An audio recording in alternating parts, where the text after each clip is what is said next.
Cuando digo que tengo un trastorno neurocognitivo puede ser agudo, o sea, que puede que el paciente tenga el compromiso de forma súbita o progresiva, subaguda, y en ese escenario estaría hablando más de del delirium y estaría hablando que también se puede conocer desde el punto de vista fisiopatológico como una encefalopatía aguda.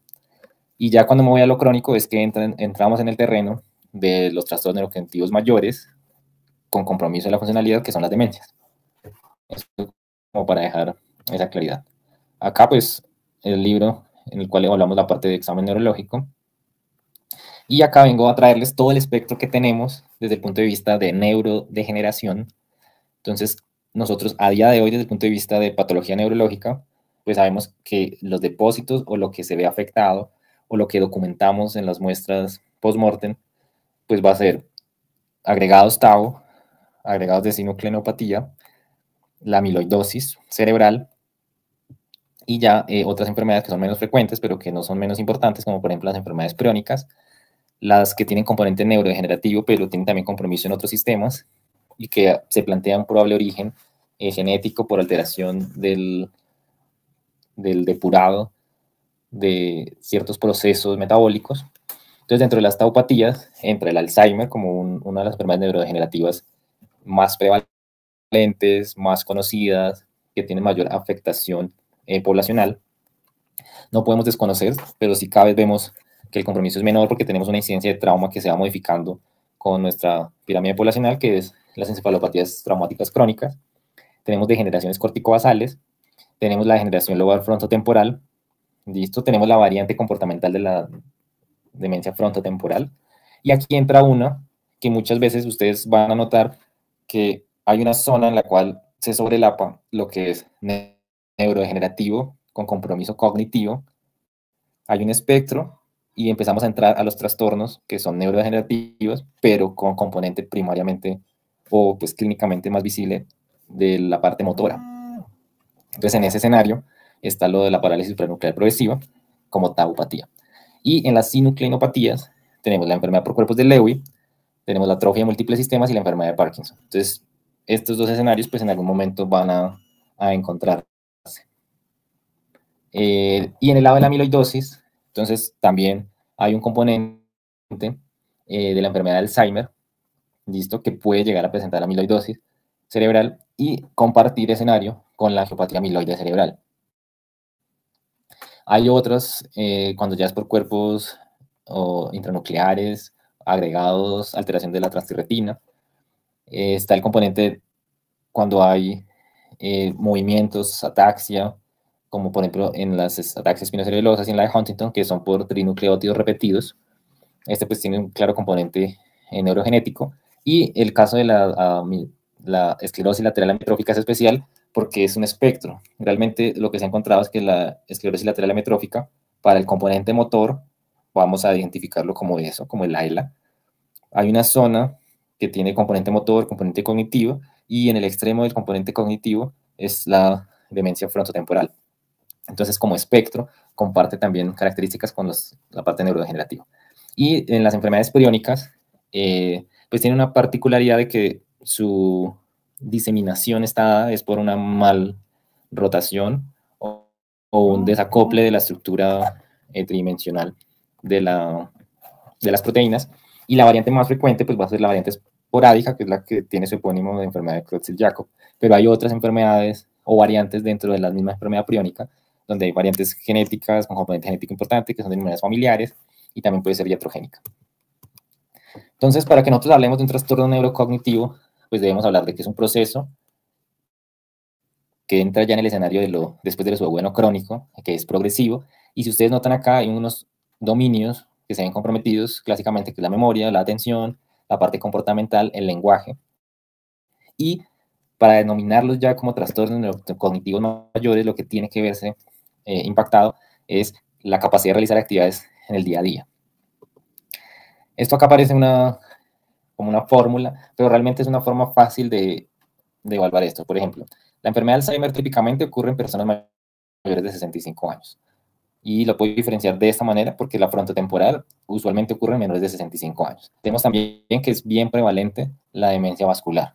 Tenemos en el otro lado la demencia por cuerpos de Lewy y hay una particular que es la la fascia primaria progresiva.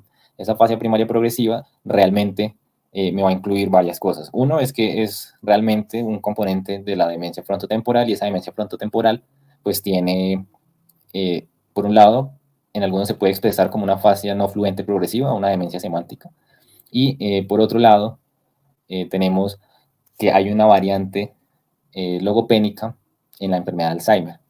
Entonces, lo que nosotros debemos pensar cuando el compromiso es primariamente del lenguaje es que puede ser o de la frontotemporal o puede ser la enfermedad de Alzheimer, y ahorita pues miraremos cómo pensar en una o en otra opción.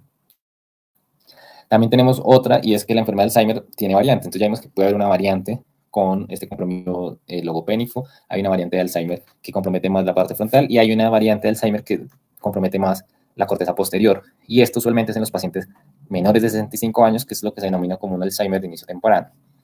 Y en este espectro, que inicia en menores de 65 años, también a veces entre cuerpos de Lewy y la degeneración corticobasal.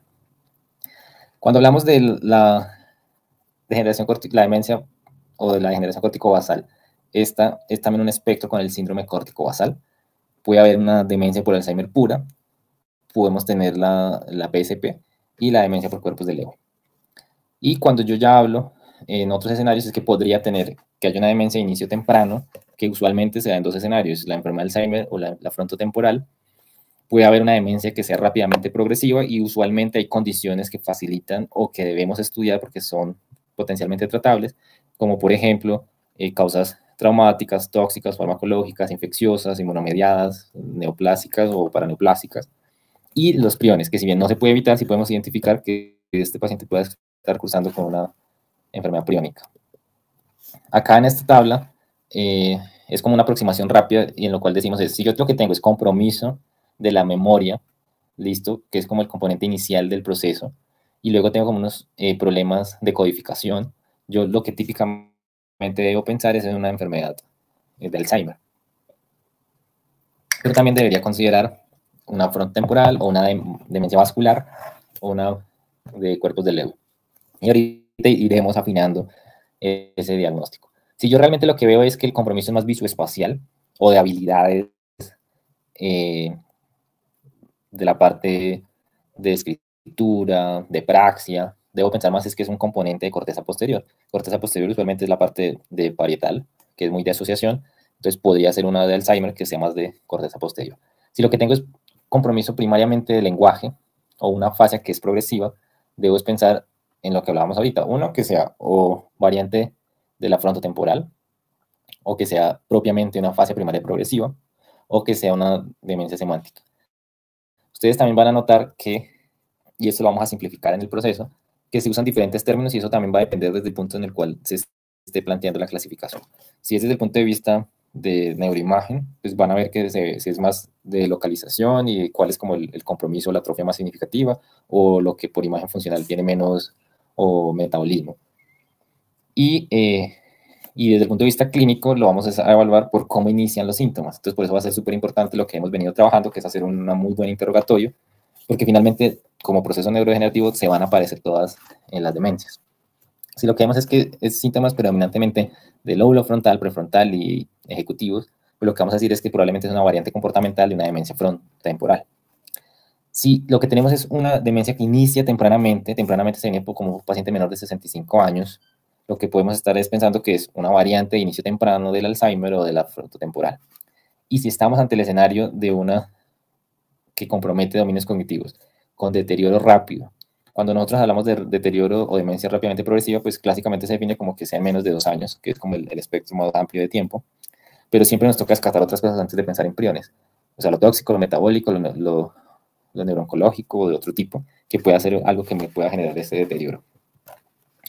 Cuando yo hablo de un inicio temprano, entonces debo considerar que cerca de 1 de cada 3 pacientes o un poco más pueden ser de inicio temprano en Alzheimer, cerca de 1 de cada 5 en demencia vascular, cerca de 1 de cada 10 en la frontotemporal, en la de cuerpos de Lewy menos de 1 de cada 10 pacientes podría ser de inicio temprano.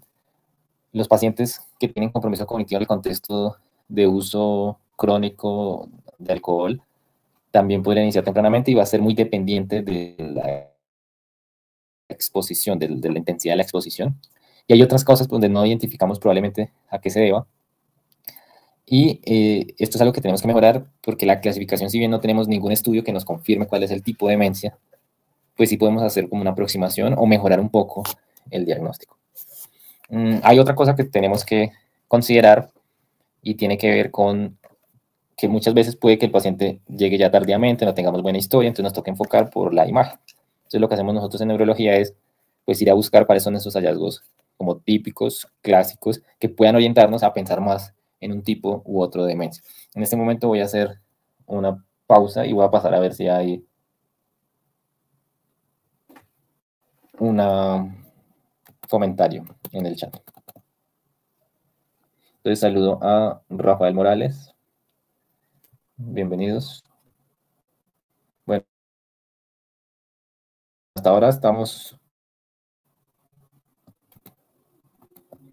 Listo. Entonces, cuando voy a enfocar desde el punto de vista de la neuroimagen, yo lo que veo es, típicamente se dice que si hay atrofia de hipocampos, y digamos, incluso hay scores y puntajes que me permiten evaluar el grado de compromiso, yo lo que debo pensar es en la enfermedad de Alzheimer, que es la que clásicamente compromete esto, y esto explica también por qué su inicio y su clínica es tanto de compromiso de memoria y de ubicación.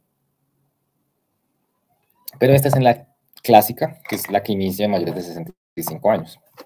También podría ocurrir en la demencia frontotemporal, pero tengo que ir a buscar que esa atrofia hipocampal, usualmente, si pienso en frontotemporal, tiene que ser asimétrica, porque usualmente esa compromete más un hemisferio, y pues el compromiso lo va a dar frontotemporal. Si lo que tengo es más compromiso por atrofia parietal o de precuneos, pues ya aquí estamos hablando de corteza posterior. Esto podría verlo en la variante que es de corteza posterior de la enfermedad de Alzheimer o por la demencia por cuerpos de Lewy. Si lo que tengo es un compromiso claro y franco de que se restringe al lóbulo frontal, probablemente yo esté ante una demencia frontotemporal en la variante comportamental. ¿En qué otros podría verlo? Pues como ya hemos hablado ahora, hay una variante frontal de la enfermedad de Alzheimer en la demencia semántica, listo, o en la fascia no fluente progresiva. Pero digamos que el tipo clásico es si el compromiso de atrofia es muy frontal, debo pensar que esa es una frontotemporal comportamental. Si lo que tengo es más un compromiso muy restringido al temporal y más hacia el polo anterior, usualmente esta se ve más en demencia semántica. Y si lo que tengo es una atrofia que es de todo el hemisferio, pero es asimétrica un lado al otro, tal vez lo que deba pensar es en una demencia por cuerpos de Lewy o en una atípica de Alzheimer. Si lo que tengo es compromiso de atrofia mesencefálica, y esto pues ya entra en los signos clásicos, que es como el del pico de colibrí, pues acá estamos viendo desde neuroimagen, estamos hablando de clínica, entonces pensaría en un PSP, pero también podría verlo en la demencia vascular o en una atrofia múltiple sistema. Recuerden que el diagnóstico no se hace por imagen, la imagen es una ayuda, pero acá pues estoy planteándoles que debo pensar para que sumemos elementos a nuestra buena historia clínica, a nuestro interrogatorio, saber qué pasó al inicio y lo que relaciono con la imagen. Y si lo que tengo es atrofia póntica, pues atrofia múltiple sistemas, pero también miren que la puedo tener en una demencia vascular. Entonces no todo es un signo clásico de algo, sino que puede verlo uno en otros escenarios. Bueno, esta imagen como algoritmo se las traje y vamos a irla trabajando una por una. Entonces lo que plantean los autores en este artículo es una aproximación a los trastornos neurocognitivos, evaluando los diferentes dominios cognitivos. Entonces, si ustedes ven que hay acá memoria, atención, la parte ejecutiva, el lenguaje, lo visoespacial y lo comportamental. Y esto aquí se les hace muy parecido a lo que hablamos en la sesión anterior, y es el examen mental que incluye la conciencia en su nivel y en su contenido, y aquí lo que estamos viendo es contenido de conciencia. Entonces, si yo hago un buen examen neurológico, o al menos recuerdo cómo realizarlo, pues no me va a quedar difícil hacer evaluación por estos dominios cognitivos. Entonces vamos a evaluar uno a uno. Entonces el primero es dominio, memoria. ¿Qué debo yo hacer al interrogatorio? Pues voy a identificar que el paciente pues usualmente está repitiendo preguntas o cuando habla incluso de sí mismo, listo, puede presentar fallos para el manejo del dinero, puede que deje sin pagar algún servicio o que se le olvide que lo pagó y haga pagos múltiples, que no se tome o olvide los horarios de los medicamentos, incluso así los anote, que no asista o pierda citas. Y ¿cómo voy a hablarlo yo entonces al examen? Pues yendo directo a ese dominio. Pues uno es lo que hablábamos de la prueba de las palabras, entonces yo saber dar las palabras, esperar los 5 minutos y evaluar que las recuerde, evaluando la memoria a corto plazo con eventos recientes y la orientación. Entonces, eso es lo que recomiendan acá en esta evaluación específica en trastorno neurocognitivo. Cuando evalúo la atención, entonces veo, uno, que el paciente fácilmente es distráctil, que no se concentra con facilidad, y esa tendencia que muchas veces preguntan, y que esto sí lo vemos independientemente de la edad, es que pues, pierde como el conocimiento de dónde están los objetos, incluso así los haya dejado hace poco tiempo en un lugar específico. Y es como esa típica persona que uno dice, ay, no sé dónde boté otra vez las llaves, boté el cuaderno, o lo que llevaba. Entonces, si ustedes se dan cuenta, este proceso atencional pues va a ser súper importante para consolidación de memoria. Entonces, cuando lleguen a consultar, lo primero que uno debe pensar es, ¿realmente será un trastorno neurocognitivo y voy a tener que pensar en una demencia? ¿O voy a tener que intervenir un proceso atencional que no es efectivo? Y eso es lo que usualmente sucede en los pacientes que son jóvenes, que a veces consultan pensando que puede ser una demencia, pero realmente lo que tienen es un problema atencional o una depresión.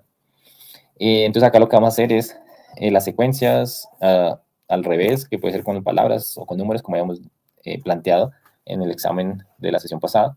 La parte ejecutiva, pues vas a tener el paciente un problema. Uno, para planeación, entonces no va a poder organizar eventos, reuniones, viajes, listo. Le va a costar cuadrar cosas que impliquen planeación en el trabajo o hacer tareas repetitivas o secuenciales que incluso pueden llegar a ser tan básicas como cocinar. Acá, entonces, ya habíamos visto que una forma de evaluarlo entonces es con la prueba de Luria, que entonces era el de puño, mano abierta, palma. Yo tengo que evaluarle esto al paciente. Ya entonces lo habíamos visto cómo aplicarlo. También evaluamos esta parte, algo de comunicación con escritura, cómo está la fluencia y la interpretación de proverbios o refranes, que básicamente va a ser abstracción. En lenguaje, lo que vamos es a identificar que el paciente tiene problemas para la nominación, para entender el lenguaje hablado o escrito, que pueda tener dificultad de expresión de lo que ocurre a su alrededor o de las ideas de sí mismo. ¿Y cómo vamos a evaluar esto? Pues uno, repetición de frases, que haga lectura, que haga escritura, que siga comandos sencillos y complejos y evaluándolo en la conversación. Entonces, si ustedes se ponen a llevar esto a un símil, esto es un examen neurológico. Entonces, nos toca saber y hacer un buen examen neurológico. Pero también nos toca evaluar eso por las categorías, así como se las planteamos en el examen mental en la sesión anterior.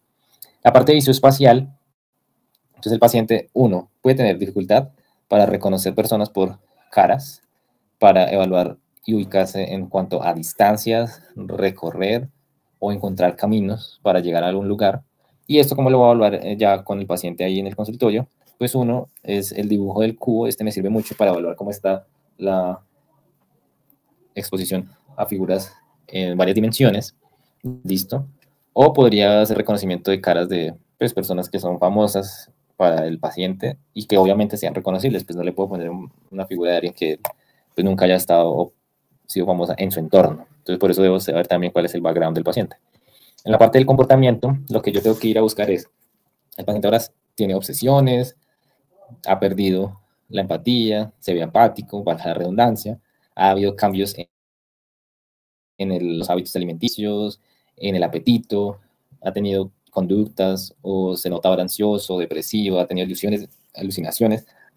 Y esto, ¿cómo lo evalúo? Pues tengo que tener una buena inspección y observación del paciente, cómo son sus manerismos, su forma de expresarse, su forma de vestirse. Entonces, miren que acá compartimos eso con el examen psiquiátrico y que nos toca describir cómo se ve el paciente. Y pues hablando con él en cuanto a la conversación en comentarios y comportamiento.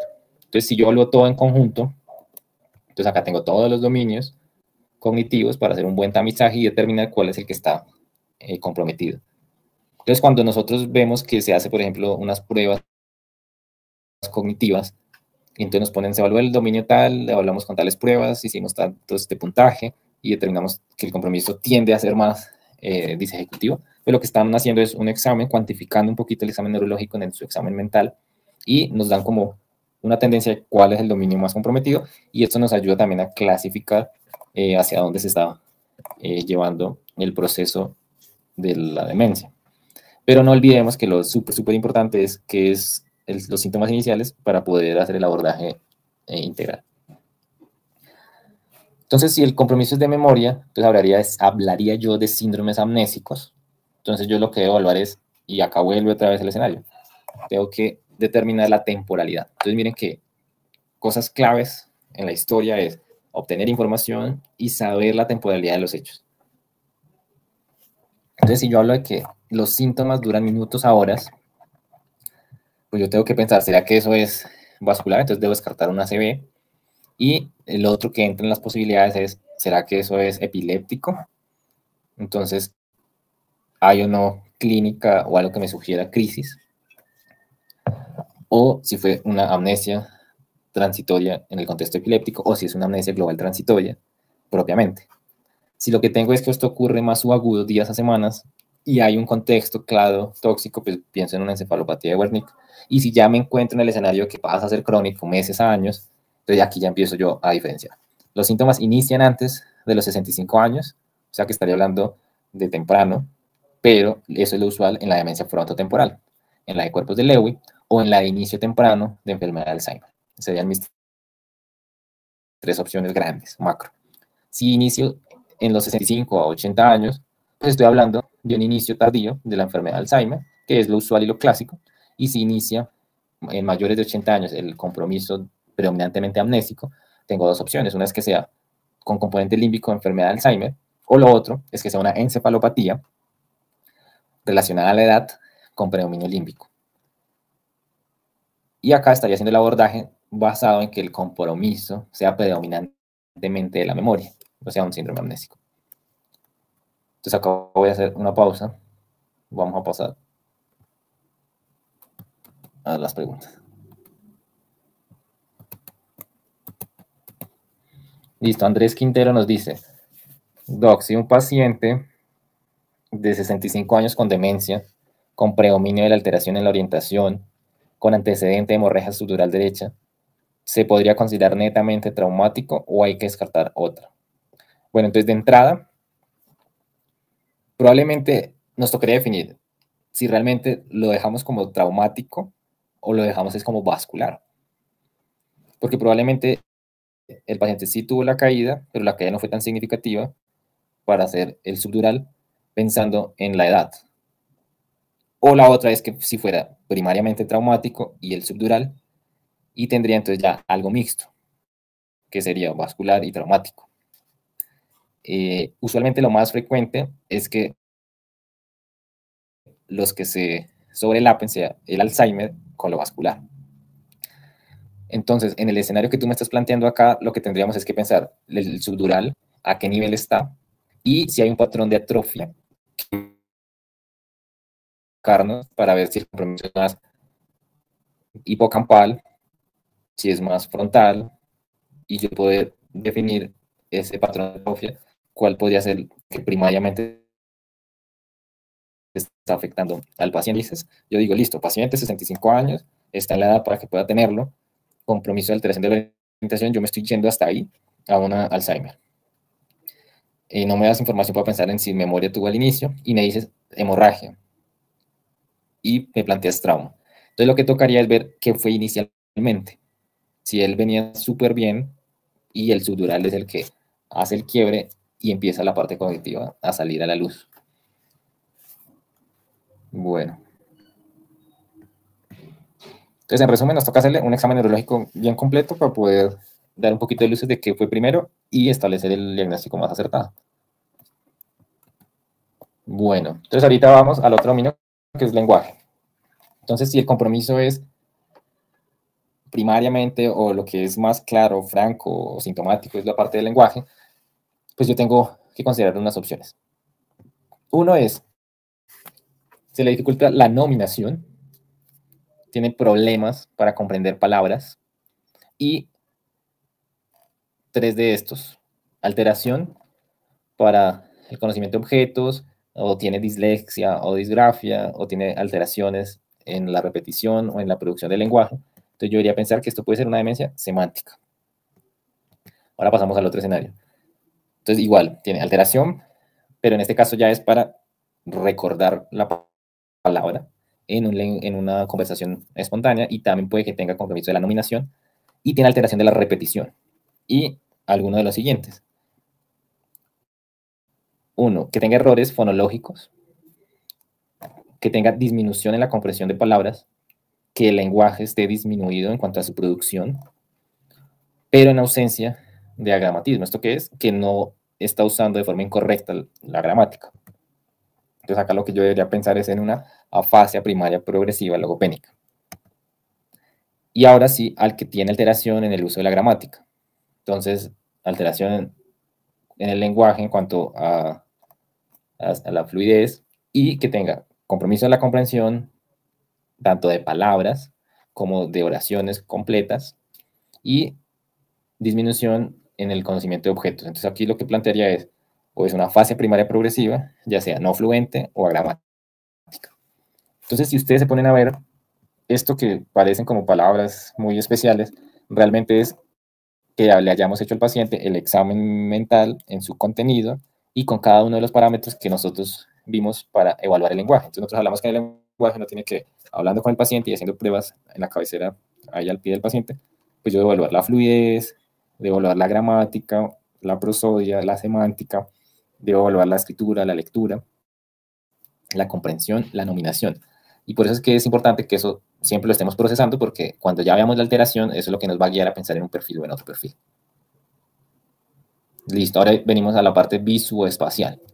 Entonces, si el compromiso es predominantemente en este componente, entonces tenemos, si es de corta duración, y acá lo clave es también nuevamente la temporalidad, y rápidamente progresivo, yo debería pensar en una variante de enfermedad priónica como una opción. No quiere decir que sea la única opción. Y ya si es más progresiva, crónica, insidiosa, y descarté, esto es claro, descarté que tenga enfermedad vascular en neuroimagen, pues porque esto me sacaría del juego el compromiso cognitivo vascular.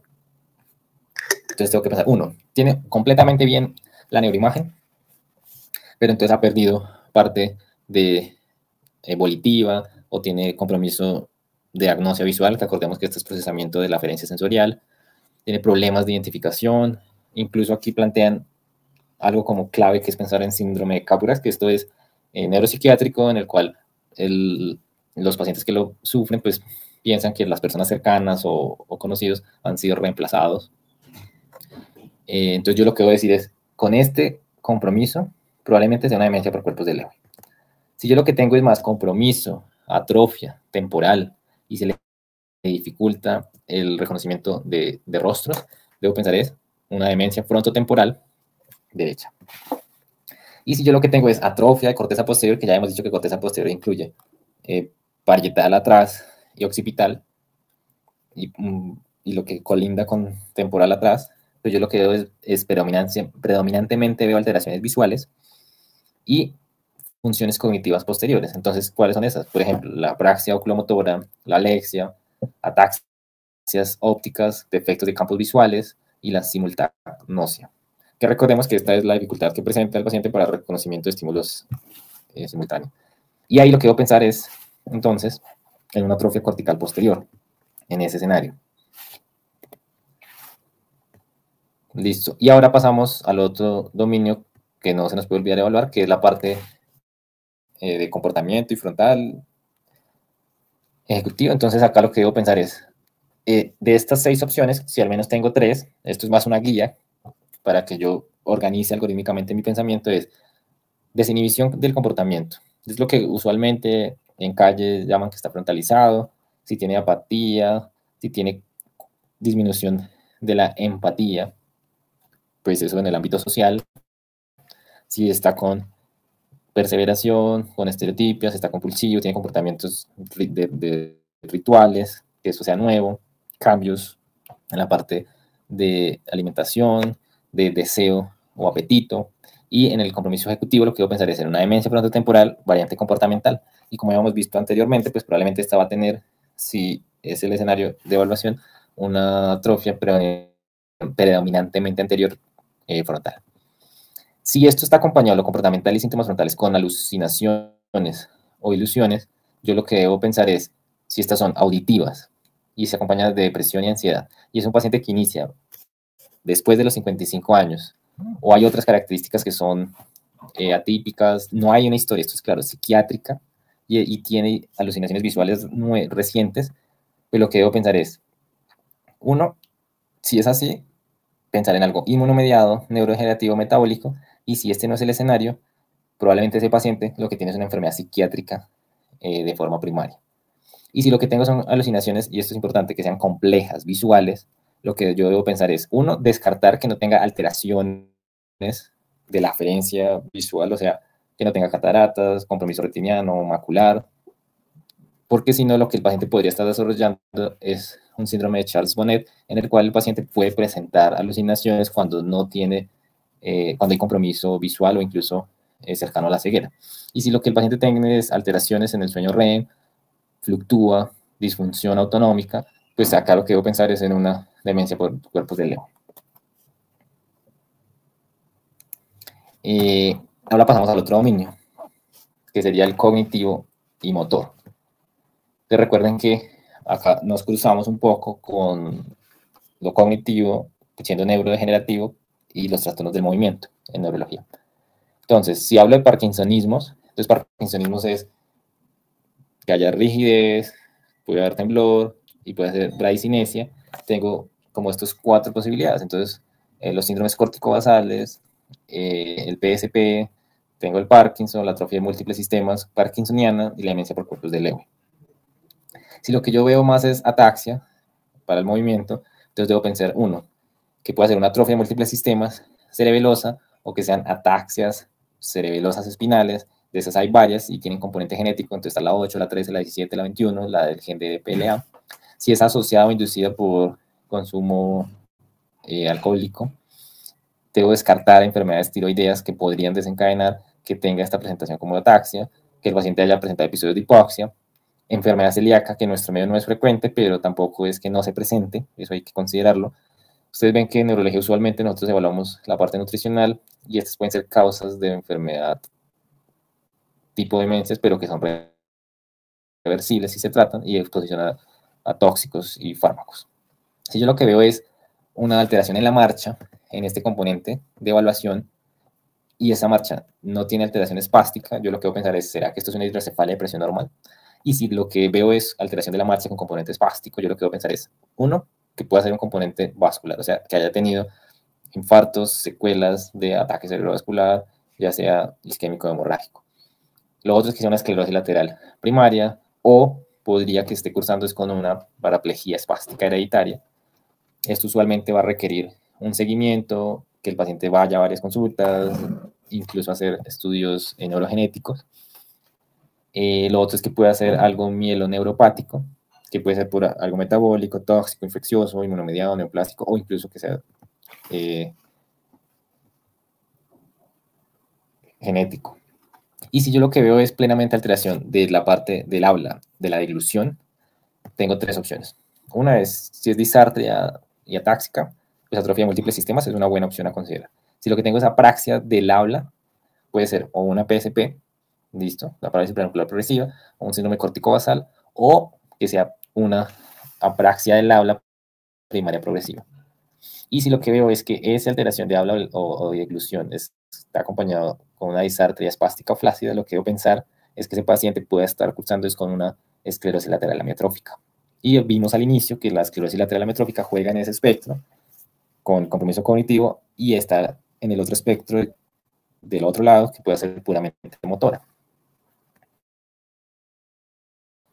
Pausa para ver si hay alguna intervención. Bueno, entonces Andrés nos comparte acá que el paciente que nos había dicho, sí, inició con alteraciones en orientación y luego empezó con memoria y conducta.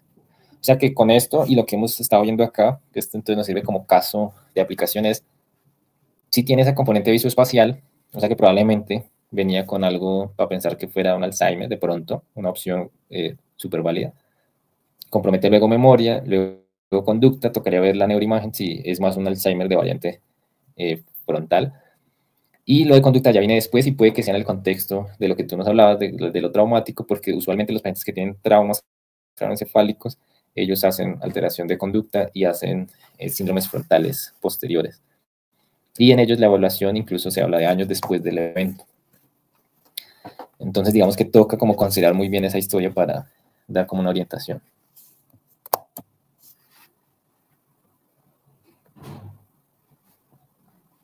Bueno, cuando hablamos ya de demencia rápidamente progresiva, entonces lo que nos plantean es, debemos considerar unas pruebas, entonces debemos hacer pruebas séricas, debemos descartar causas tóxicas farmacológicas, debemos evaluar la estructura encefálica con una neuroimagen, nos toca hacer un trazado electroencefalográfico porque también hay algunos patrones del electroencefalograma que nos guían y la idea es que en este diagnóstico de las demencias rápidamente progresivas yo no busco un estudio que me lo confirme o me lo descarte, sino que yo voy haciendo que la probabilidad sea mayor para pensarlo en la medida que tengo varios elementos. Entonces, ejemplo, si el paciente tiene alteraciones de movimiento tipo mioclonías, tiene alteraciones en el electroencefalograma con enlentecimiento o alteraciones de ondas, voy sumando. Si en la neuroimagen veo que el compromiso es con aumento de la señal en secuencias o series de ganglios basales, pues yo voy diciendo, listo, este paciente probablemente me esté apuntando a pensar en una enfermedad priónica. Y pues obviamente tocaría hacerle las pruebas específicas. Hay que recordar que esas pruebas se demoran varias semanas, entonces muchas veces los resultados no van a estar para considerarlo rápidamente. Entonces, por eso es muy importante el ojo clínico y la historia clínica. Entonces, lo que voy a ver yo en la neuroimagen es si hay algo vascular, si estoy pensando en un paraneoplásico, entonces debo evaluar imagen de abdomen, de tórax, o incluso pensar en un PET corporal. En biomarcadores, por ejemplo, para enfermedad de Alzheimer, yo podría medir amiloide beta en líquido cefalorraquídeo o medir tau total o tau fosforilado. Acá nosotros en Colombia no tenemos esa opción y de igual manera, esto es más en lugares donde se hace investigación para Alzheimer, pero eso tampoco es que me diga que si no están presentes al momento de la evaluación, yo no vaya a ofrecer y decir que el diagnóstico es clínico. En priones, lo que yo puedo medir es la proteína 1433 con técnica de RT-Quick. Y cuando estoy pensando que es inmunomediado, probablemente esta demencia rápidamente progresiva, pues yo siempre tengo que hacer medición tanto en líquido cefalorraquídeo como en sérica. Y pues tengo los paneles de encefalopatía. No olvidemos la parte infecciosa, que puede generar también demencia. Entonces debo evaluar agentes virales, la parte de tuberculosis, y está lo de Whipple, que no es tan frecuente, pero es una opción que se podría considerar. Y pues tengo otras opciones, como por ejemplo evaluar, como vimos que esto lo compartimos también con movimientos y puede que con la parte de nervio y músculo, pues entonces nos toca ver si hay que hacer pruebas de neuroconducciones, electromiografía, pruebas neurogenéticas y ya mucho menos probable la parte de evaluación de porfiria. En otras pruebas que podamos llegar a realizar, entonces ya habíamos hablado del PET corporal buscando sobre todo lo de paraneoplásicos, donde está el primario, pero también podría haber PET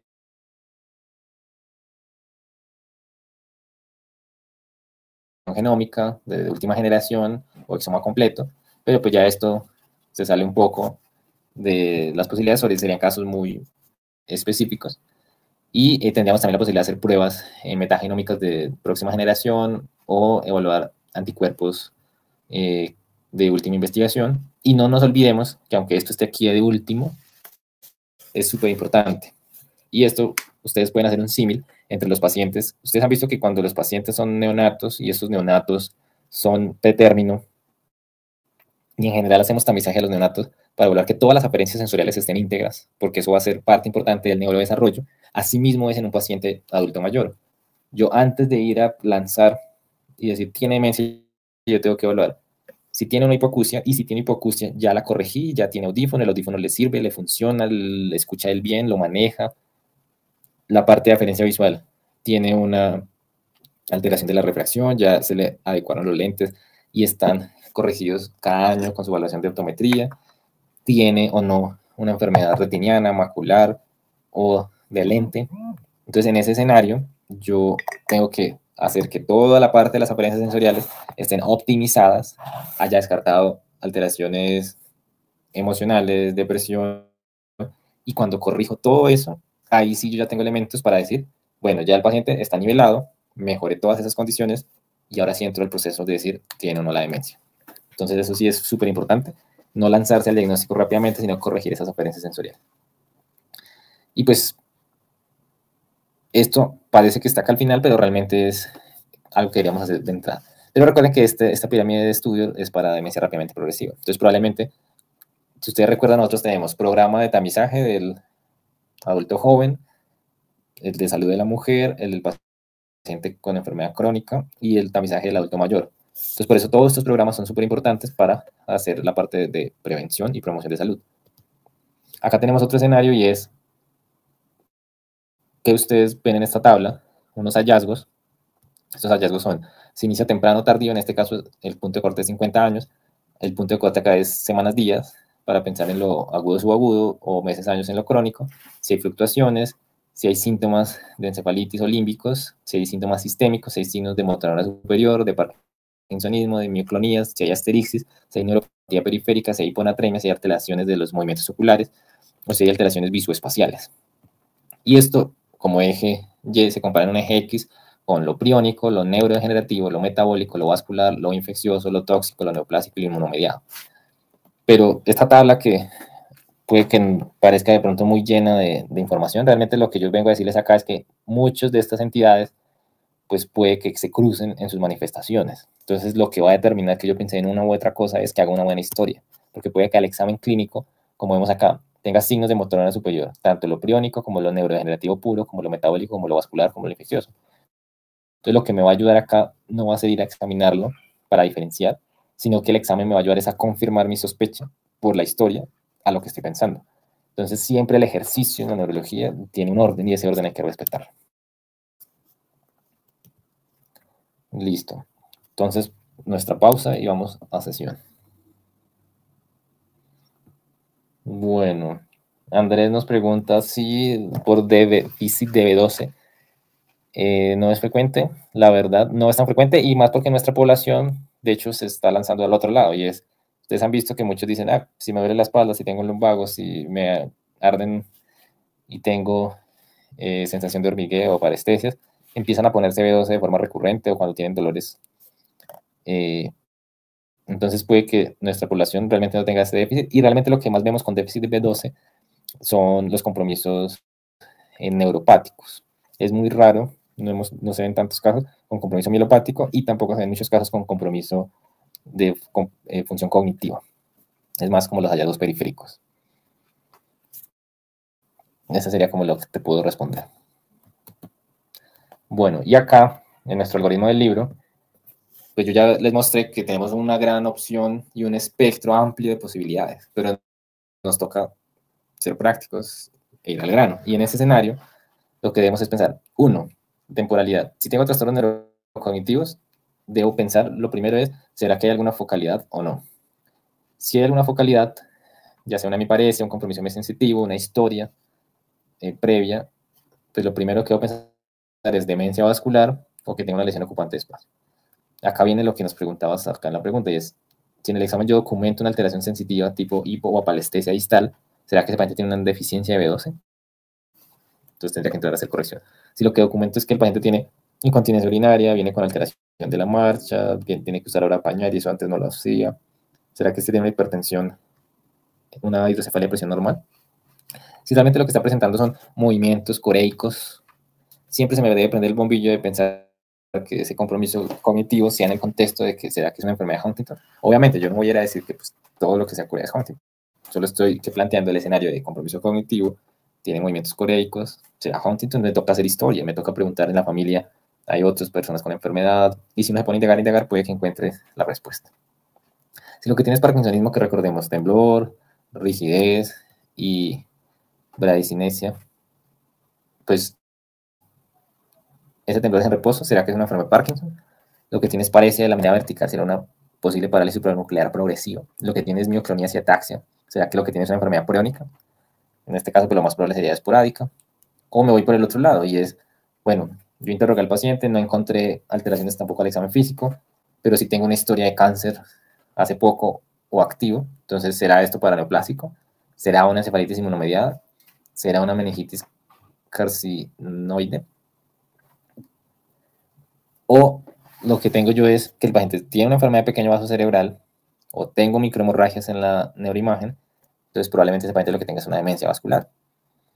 Y si ya he descartado todas esas posibilidades, entonces llego al concepto de, puede que esto sí sea neurodegenerativo, entonces me estoy enfrentando a una enfermedad de Alzheimer, a una frontotemporal o a una enfermedad por cuerpos de Lewy. Entonces, ¿qué voy a tener acá clave? Entonces, en la de Alzheimer lo más frecuente, porque es la más prevalente, son las fallas iniciales de memoria y la atrofia del lóbulo temporal medial.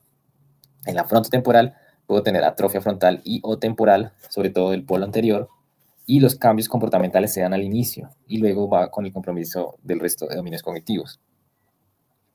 Y en las de cuerpos de Lewy lo que voy a tener es predominantemente alucinaciones visuales, trastorno del sueño REM y puede cursar con parkinsonismo. Recuerden que parkinsonismo no es enfermedad de Parkinson. Parkinsonismo es el síndrome. Y si un síndrome puede ser una enfermedad de Parkinson, pero no es un equivalente de enfermedad de Parkinson, que eso debe ser también claro. Bueno, entonces aprovechemos preguntas. Bueno, entonces como vieron,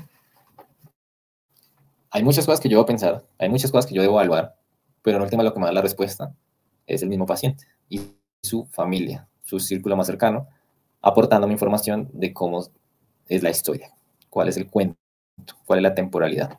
Y eso es lo que me va a decir cómo va a ser mi abordaje. Entonces, toca ser pacientes, toca escuchar y toca ser buenos investigando. Porque muchas veces la información sí está, solo que yo tengo que llegar a extraerla. Y lo otro, pues, son ayudas complementarias. Eso es como el tip.